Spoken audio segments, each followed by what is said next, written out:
Well, I'm delighted to say with us now we've got Mark Robinson and Academy Player of the Year, Tom Scott. Mark, first of all, incredible year. I mean, Joe Bursick, of course, out with England under-17s at the moment. Anthony Hartigan gets himself a contract as well. Jade Nankly plays for the first team. But this lad is the Academy Player of the Year. How did that come about? Very well deserved. Yeah, it was. I mean, it's tough because a lot of the lads have done well, but what we like to look at is it across all the four corners as well as their education. So when we say four corners, we're looking at technically, tactically, psychologically and physically how they've progressed, and also are they a role model in terms of their education? Do they give it everything? That doesn't mean they have to be the brightest.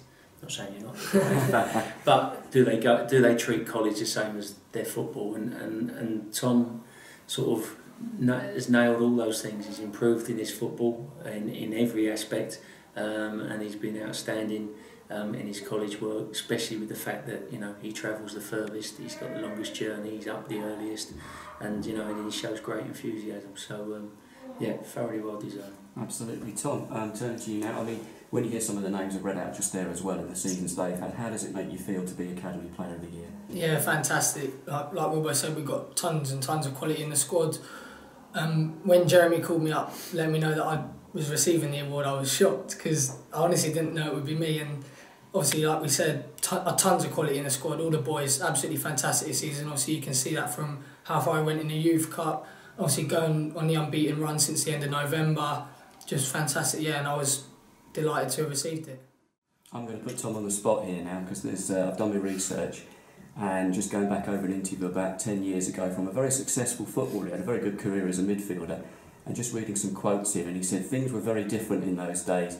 We'd be in very early on, we'd have a lot of jobs to do, clean the boots and so on, but it taught you responsibility and how to pull together as a unit. So I mean, who would that be, Tom, do you think? My dad. Right, who's your dad then? Peter Scott. He played for Fulham, Barnet and Bournemouth. He had a great career in the game, and obviously he's someone I can learn off. He's my main role model. When I was younger, I said, I want to be like my dad, He'd be like, no, watch players in your position. But yeah, he's obviously my main role model, and I'm just thankful that I have him and the rest of my family behind me.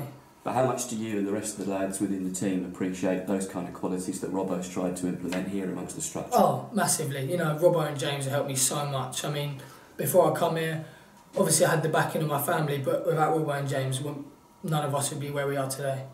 Mark, his dad played well over 300 games for Fulham. You played with his dad as well at Fulham. Yeah. And now you're managing his son. Have you seen the characteristics there? He's a little bit older than me, but yeah, he was under 18. I think I was 14, 15. We played Arsenal. So I trained up with the 18s when I was younger, so I sort of knew Peter, and he was horrible to me. But funny enough, I remember him well because he had such a winning mentality, which was quite funny. So as a young lad, sort of training a couple of years up, sort of you notice characters that stood out. So Pete was one, Paul Parker was in that squad as well, and Pete stood out massively as a winner even back then, and he didn't take any prisoners if you weren't, if you wasn't giving it everything. So I remember it really well. So, and obviously Tom's learned from that and taken those traits off his dad.